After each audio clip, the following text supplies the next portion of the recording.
Reminiscing mood. Yeah, I don't like anybody's mood. You'd be happy to know that you were in Sarah Montoya's seat. Oh, is that right? Okay. What was that? Was that the Republican side before? Yeah.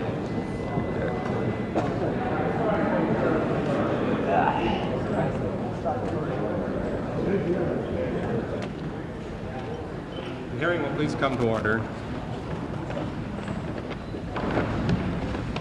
The Senate Select Committee on Intelligence Activities opens its public hearings today with an inquiry into a case in which direct orders of the President of the United States were evidently disobeyed by employees of the Central Intelligence Agency. It is the purpose of this hearing and those which shall follow for the next 2 months to illuminate the need to make certain in the future that federal law enforcement and intelligence agencies perform their duties in ways which do not infringe upon the rights of American citizens. The committee has not held public hearings prior to this time because of its concentration on charges that the CIA has been involved in assassination plots directed against certain foreign leaders. In that investigation, the committee has taken over 8,000 pages of testimony, interrogated nearly 100 witnesses, examined a vast array of documents, and compiled a record on the assassination issue alone that compares in size to the entire investigation of the Senate Watergate Committee. Because of the serious damage that protracted public hearings on such a subject could do to the United States in its relation with foreign governments, the committee chose to conduct these hearings behind closed doors. But the committee intends to publish a full and detailed report of its findings within the next few weeks. It is the right of the American people to know what their government has done, the bad as well as the good. And we have every confidence that the country will benefit by a comprehensive disclosure of this grim chapter in our recent history. In examining wrongdoing by such agents today, as a member of the Foreign Relations Committee, I am fully aware of the great value of good intelligence in times of peace. Without it, an informed foreign policy could not be conducted.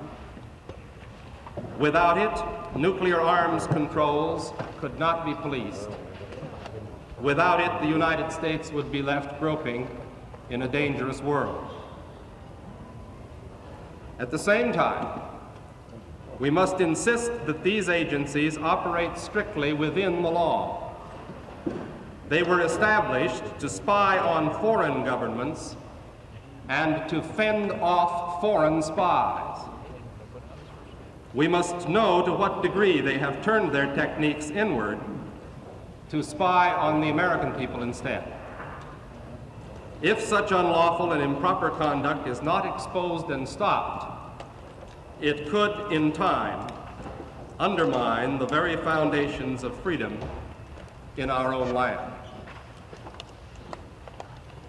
So the committee intends to hold public hearings, not only on domestic abuses of the CIA and the FBI, but on improper activities of such other government agencies as the Internal Revenue Service, the Post Office, and the National Security Agency.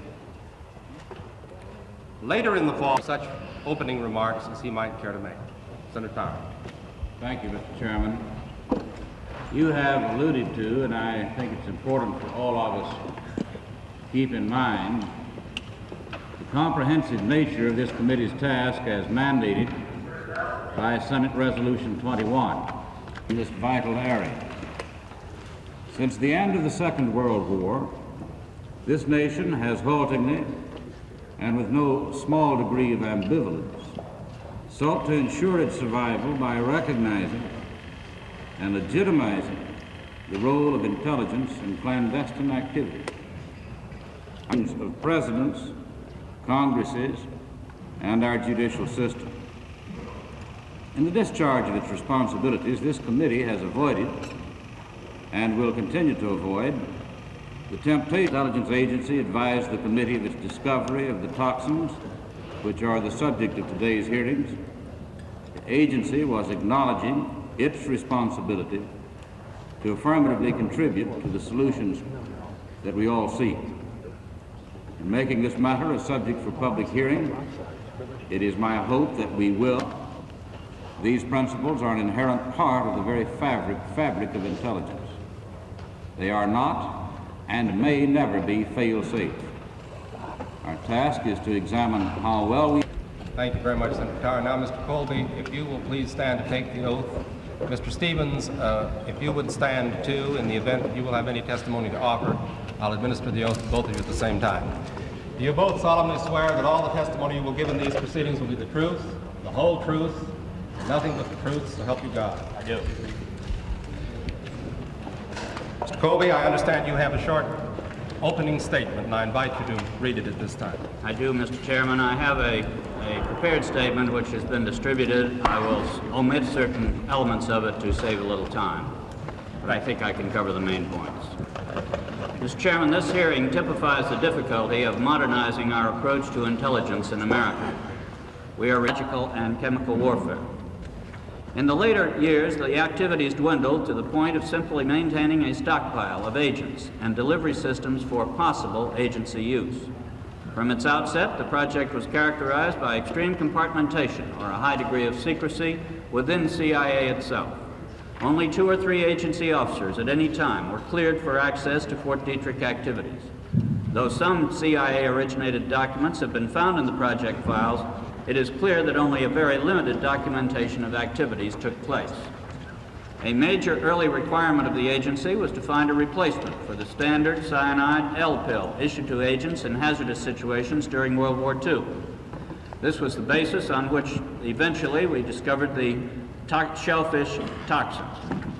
The only application of this toxin was in the U-2 flight over the USSR in May 1960, during which Gary Powers carried such a device concealed in a silver dollar. In the Powers case, the grooves of the drill were filled with shellfish toxin. He obviously did not use it and was not instructed to do so. It was offered to him to provide him with an option. The Powers flight was the only time we are aware that the toxin was provided for operational use, although the L pill was made available for earlier flights. The primary agency interest was in the development of dissemination devices to be used with standard chemicals off the shelf. Various dissemination devices, such as a fountain pen dart launcher and an engine head bolt designed to release when heated, appeared to be peculiarly suited for clandestine use. Available records do not indicate that all specific items were developed exclusively for the CIA, as work on similar devices was also done for the Army. A large amount of agency attention was given to the problem of incapacitating guard dogs. Though most of the dart launchers were developed for the Army, the agency did request the development of a small handheld dart launcher for its peculiar needs for this purpose. Work was also done on temporary as chief to inform Fort Detrick personally that destruction of CIA materials should take place. He did so, but did not include the shellfish toxin, then in CIA hands, in his instructions. Discussions with Mr. Helms, Director of Central Intelligence, and Mr. Karamasinas, the Deputy Director for Plans, in 1970, have established that both were aware of the requirement that such material be disposed of. They recall that clear instructions were given that the CIA stockpile should be destroyed by the Army and that in accordance with presidential directives, the agency should get out of the BW business. With the discovery of the shellfish toxin this year, a complete inventory of the vault in which it was found was taken. The inventory consists of a stock of various materials and delivery systems accumulated over the years, including other lethal materials, incapacitants, narcotics, stimulants, hallucinogenic judge, irritants and riot control agents, herbicides, animal control materials, and many common chemicals. The small size of the vault, about 8 by 10 feet, and the few shelves limit the extent of this stockpile. The materials are, for the most part, the residue of a number of different CIA programs. These involve CIA's efforts to keep a close watch on emerging technology, in this case pharmaceutical technology, to ensure that we did not encounter an unanticipated threat from hostile intelligence services with which we could not contend. We also wish to capitalize on new advances which should substantially assist us in our efforts to collect foreign intelligence or in a wartime situation. The narcotics in storage related to CIA's overseas efforts to collect intelligence on the narcotics trade to help in countering it. We have also supplied tear gas and mace to our officers overseas for use in defensive situations where firearms would not be appropriate. The threat, as well as the promise posed by newer types of drugs, particularly the hallucinogenic drugs, made at least exploratory research on them essential. You will recall our concern over the possible role of drugs in the apparent brainwashing of American POWs in Korea, and the haunted eyes of Cardinal Mindszenty as he confessed at a communist trial. I might add that we believe that a drug was administered to one of our officers overseas by a foreign intelligence officer within the past year. Those responsible for providing technical support to clandestine operations felt it necessary that they understand the ways in which these drugs would be used, their effects, and their vulnerabilities to countermeasures. In pursuing such concerns as these, many different materials were obtained and stored for provision to contractors who did the actual scientific research involved. One of the major results of these investigations of the CIA has been to impress upon our employees and all of us involved in intelligence the fact that decisions about our programs must be made in the light of public appreciation of modern intelligence, better guidelines for its proper activities, and better supervision externally to stimulate better supervision internally. With these, I am confident that such episodes as the shellfish toxin will not be repeated. Thank you, Mr. Chairman. Thank you, Mr. Colby. Mr. Schwartz, our General Counsel, will commence the question. Mr. Chairman, I only have 3 areas of questions that relate to marking 3 documents.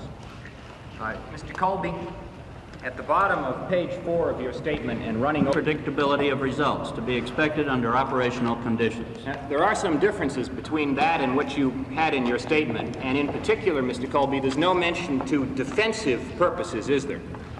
No, but I think the overall purpose was both for offensive and defensive. In addition to the shellfish toxin, Mr. Colby, as you identified in your statement, you found other materials in the lab. Would you turn to Exhibit 2, and Senators, this is at tab G of your books. Mr. Colby, is an inventory prepared out of the CIA's inventory furnished to us of all the lethal and incapacitating agents found in the building. Right. Do you accept it as that? I do. There are items on it, are there not, in addition to the shellfish toxin? There are indeed. And there are lethal items which are in violation of the presidential order in addition to the shellfish toxin, are they not? I think that gets into a technical question about whether they are technically in violation.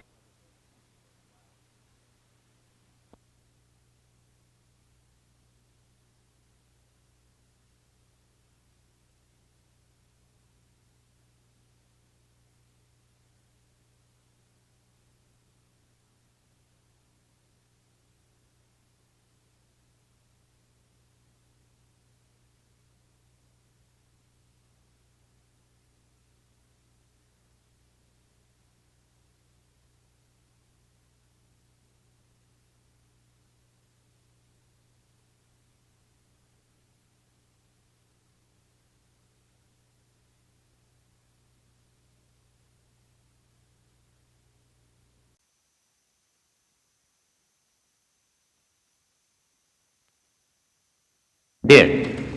And after the project was cleared by the Army for this purpose. Created? Well, it's created by marine dinoflagellate. And shellfish become poisonous only when this poisonous marine dinoflagellate happens to grow out in the water. Shellfish consume all the time the dinoflagellates and other microorganisms in the water for food. Now, when a poisonous dinoflagellate happens to grow out, which is very often or usually a rare circumstance, the mussels, clams, and other plankton-consuming, everyone should understand that shellfish going on the commercial market is carefully screened by the Food and Drug. And this poison now, the purified poison, has established an accurate assay and has helped the Food and Drug Administration greatly in controlling the commercial fisheries, so that none. Your recommendation that such parts of this particular cache of shellfish toxin be distributed to medical schools and laboratories that are engaged in this work within the limits of the treaty, or is there any special need to consider that use? I have in mind possible medical uses that might help us in solving some of the problems of disease and any other good and decent purpose.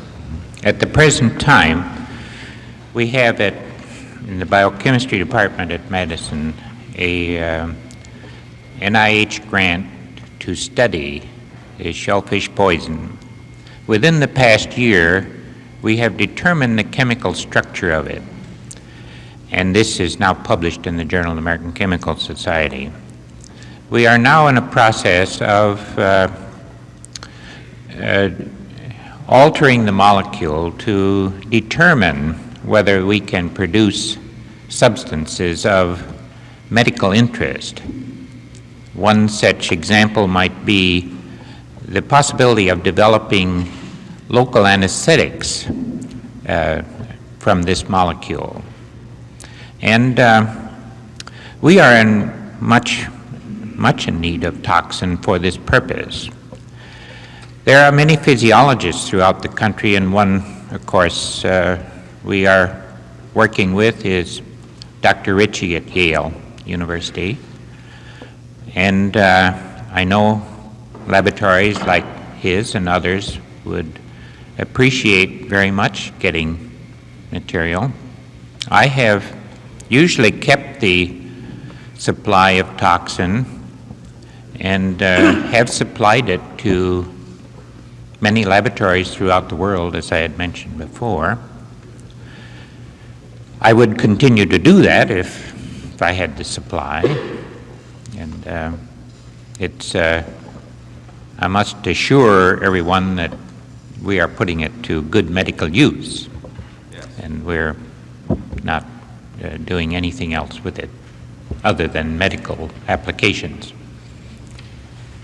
Thank you. In the mind of a chemist or a technician working in this field, other than the one you had concerning the applicability of the presidential order to these shellfish toxins? Well, this toxin, the shellfish toxin, is a chemical of high potency, that is, high lethality, of biological origin. And I don't know how else you could classify it, and it's a biological product. And thus, in your opinion, at that time when you saw the presidential order, there was utterly no doubt in your mind but that this included shellfish toxins. Absolutely, yes. Right. And well, first of all, I would ask the staff to provide. You'll find on the second page the listing of someone who is said to have been associated with the Department of Pharmacology at Georgetown University Medical School, and his name is Lieutenant James Bond. I know the gentleman. Well, I see these. His zip code is 20007.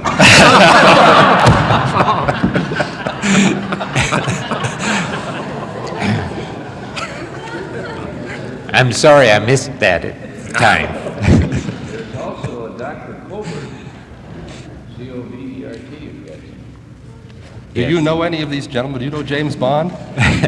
I'm sorry I didn't know any of them. I knew Dr. Colbert, though. Senator Huddleston. Since we've raised P600, is that? P600. Well, if that was at Fort Detrick, I would be inclined to say it's the building number. Are buildings able to give instructions Well, or authorization to do something with it. from a certain That building? would be my guess. Now, I didn't see anything with that on it. Right. But we often use that around Detrick. P would be for a permanent building, and T was for temporary buildings. I recall those myself back in my Army days. Well, does the building P600 identify anything for you? Did that house? I don't remember. You don't remember that now? No. It might be. There are specially designed things that hold enough to, I'm sure, would kill a human being. In your research, did you involve yourself with these kinds of delivery systems? No, not at all. But on occasions, SO Division had showed me some of them. We were talking about how the Would be interested in this material, and also the Narragansett Laboratory. The laboratory at the Taft Center is involved in the food poisons, and shellfish poison is one of these. The Narragansett Laboratory is the National Shellfish Laboratory, and I can see their interest in this. And I think that they just felt that here's a chance to gain some experience in shellfish, poisonous shellfish, and I suppose that the money of the contract looked good to them. Well, again, I can understand. Reach a committee decision with respect to the request that has been made of us to lift the application of the general ban against the destruction of documents, substances, or materials. With respect to the particular poisons that we have been inquiring about. And so I have prepared a letter to Mr. Colby, and I'd like to read it to the members of the committee and then ask the committee's approval. The letter has been prepared for my signature as chairman and for the signature of John Tower as vice chairman of the committee. And it reads as follows. I ask the attention of members. It's dated September the 16th, addressed to Mr. William E. Colby, and reads as follows. Dear Mr. Colby, last January, when the Select Committee was created, Senator Mansfield and Senator Scott asked that the Central Intelligence Agency not destroy any material that would relate to the committee's investigation. The biological toxins that are the subject of the committee's first public hearings are subject to the ban on destruction. The purpose of this letter is to inform you that at the completion of the committee's investigation into the improper retention by the CIA of these deadly toxins, the committee votes to approve the destruction of the toxic materials in your possession. However, before the CIA proceeds to destroy these toxins, we would direct your attention to the attached testimony. If adequate safety and security cautions could be taken, the committee believes that it might be appropriate for the CIA to consider donating these toxins consistent with our treaty obligations, to properly supervised research facilities which can use these poisons for benign uses, such as curing such debilitating diseases as multiple sclerosis. It is fitting that out of an admitted wrongdoing, some benefit might be had. It is hoped that in this particular instance, the committee and the executive branch can rectify past abuses and reach a mutual solution for the disposal of these lethal poisons that will be directed toward bettering the lives of our citizens. Mr. Chairman, I move the authorization of the letter. It's been moved that the letter be authorized by the committee. Is there any discussion? Mr. Chairman, I have a question I'd like to ask. Senator Baker? This is the first time I've seen the letter, and it appears to be satisfactory to me, and I think I will have no objection to it. But as a matter of clarification, I take it that the tone of the letter is that we no longer, as a committee, have any objection to the destruction of the material, but we invite your attention to its usefulness for other purposes. We make no effort to direct the agency to do that. That is correct. Because after all, that is an executive department decision to be made by the President and by the CIA. But this is our suggestion. That's correct, Senator. That is exactly what the letter says. It is the responsibility of the executive branch to make the decision. But we suggest that the CIA and the executive branch examine these possible benign medical and decent uses to which this poison could be put in limited quantities. The balance, I assume, should and will be destroyed. Thank you, Mr. Chairman. Any further discussion? Senator Hart. Mr. Chairman, like Senator Baker, this is the first indication I have heard of this letter. I, for my part, would like to withhold a vote on this at the present time. Just my own vote. Very well. The committee won't proceed to a vote at this moment in view of the objection of Senator Hart, but I would like to pass the letter down for the examination of each member, and later this morning we might reconsider the taking of a vote. And we'll have further consultation. The reason that the letter was prepared and presented was in order to bring an end to the impasse that has existed for some months. And I would hope that the committee could reach a vote this morning. The letter will be made available to all members, and we will proceed with the remaining witnesses. I want to thank you, Dr. Shands, very much. You're very welcome. For your testimony this morning. And I will call a 5-minute recess, during which I would like to ask Mr. Charles Sensony if he would come forward and take his position at the witness table.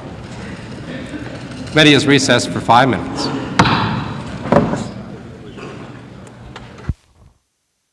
The whole truth and nothing but the truth, so help you God. I do. Thank you.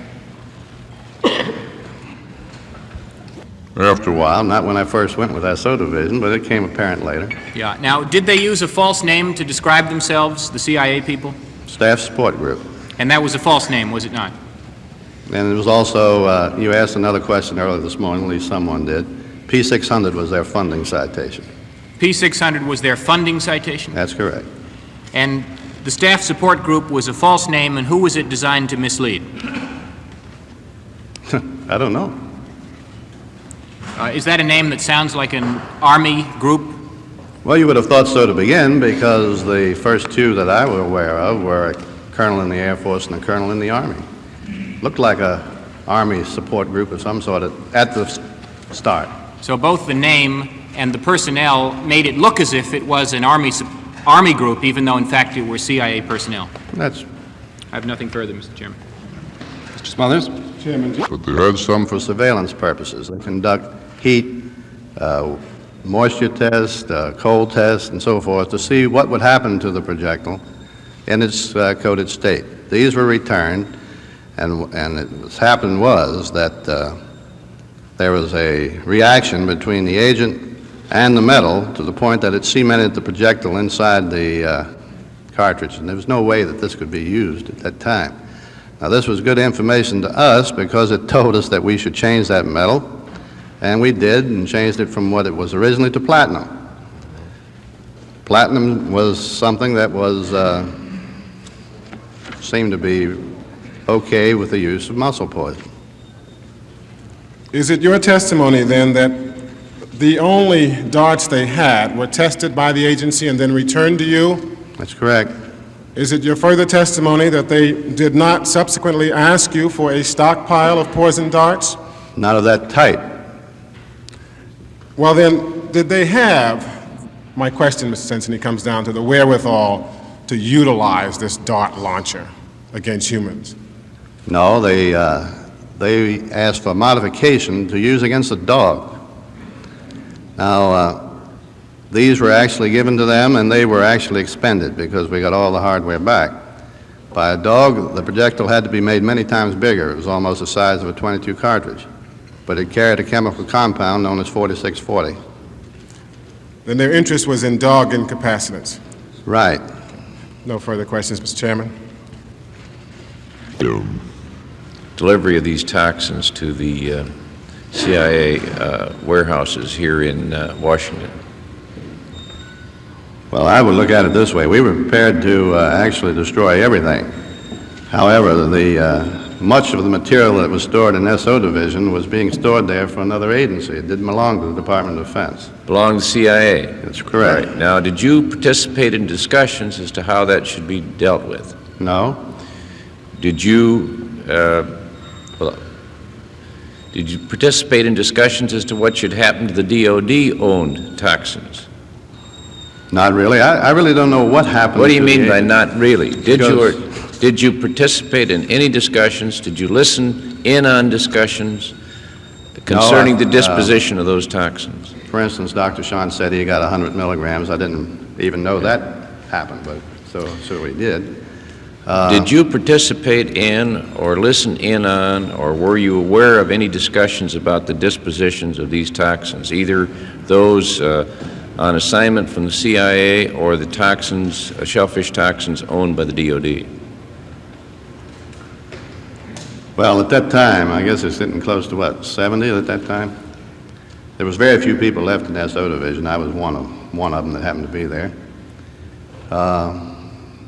The division chief, Dr. Cowan, and the agent side of things. Did you participate in or listen in on or were you aware of any discussions about the disposal of these shellfish toxins, either those on assignment from the CIA or those owned by the DOD?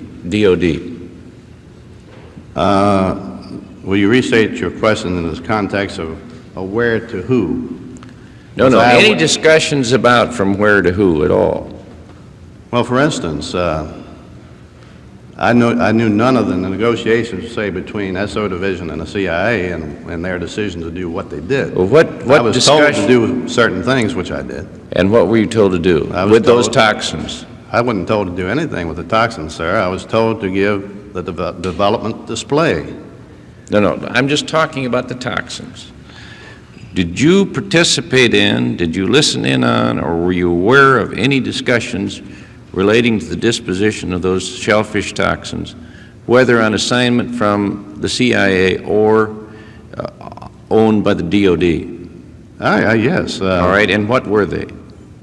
They were told that our division head contacted through channels, whatever that channel was, what to do with their stockpile. All right.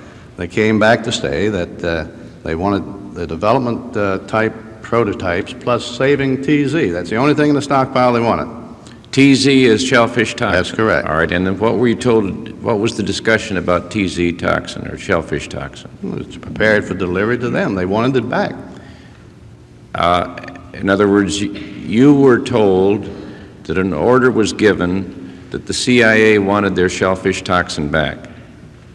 And did you participate in preparing the packaging? No, I wasn't in the agent category. I'm Now, scared of that. how did you happen to hear about that order then?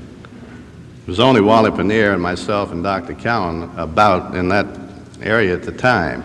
So he just came and told us both at the same time what he wanted. They were two things. Who came and told you that? Dr. Cowan.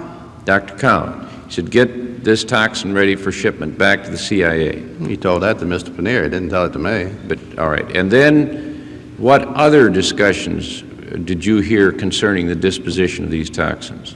That's it. Did you participate in any or hear about any discussion relating to the DOD-owned shellfish toxin? No, I assumed that was taken care of under the normal destruct order. Anything that belonged to Detrick, we got back into the channel and got rid of it real quick. That in turn was the hardware. We cut it up with hacksaws and hammered it together, put it in ovens, and melted it up into a junk heap. Now, what you're saying then is that the only discussions that you participated in or had knowledge of concerning the disposition of these shellfish toxins, whether owned by the CIA or the DOD, at the time you were at Fort Detrick, was the single conversation that you've testified to in which you were told that these CIA-owned toxins were to be packaged for return to the CIA. That's correct. There was no reason to discuss it in the other. And that came from Mr. Well, it came from the division head. It came from Mr. Cowan, or Gowan. Now, you say you heard no instructions concerning the disposition of DOD toxins, the shellfish toxin. Well, I'm sure Mr. Paneer was told it was a variation of an M1. An M1 in itself was a system, and it could be fired from anything. It could be put into Did it fire a dart or an aerosol or what? It was a dart. Fired a dart. Correct. A starter. Were you talking about a fluorescent light starter? That's correct. What did it do? Put up an aerosol in a room when you put the switch on. What did that aerosol do? It would contaminate anybody in the room. Meaning kill them or disable them or what? Depends on the agent. If it was a lethal agent, it would probably kill. If it was an inhabilitating type thing, it would just make you sick for a while. Did you give that to the CIA? No. Only the Special Forces for the Army? The Special Forces didn't even want that. Okay. Did you feel hurt? Well, not really. Okay. What about a cane, a walking cane? Yes, an M1 projectile could be fired from a cane, also an umbrella. Also an umbrella. What about a straight pin? Straight pin? Yes, sir.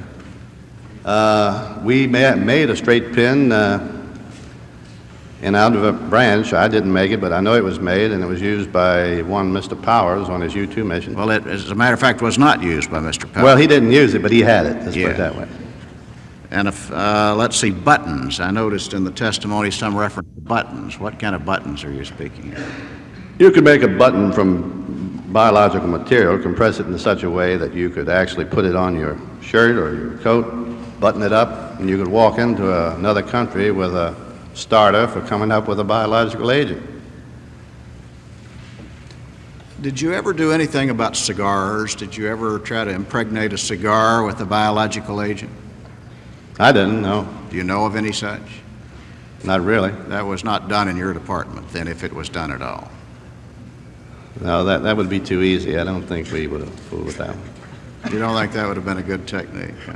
Well, I don't mean to press unduly, but of the list that we went into here, did you manufacture or deliver any of these for any of the intelligence agencies of the government at any time? No, they were only shown, and most of the intelligence groups knew that what we could do, and it sort of edified them to the point where they could observe and be able to see these things if they were in foreign countries. How'd you do that? Do you have a case like a salesman and you open it up and showed them your Just wares? about.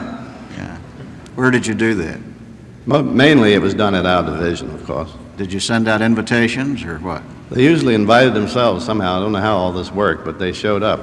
All right. And I might add that many of your own members here, not on this panel, but many of the members of Congress also observed these. Well, you're very generous. None of us saw them. I'm not sure. I wouldn't know, but I know many did. Well, I don't know either, I hasten to say.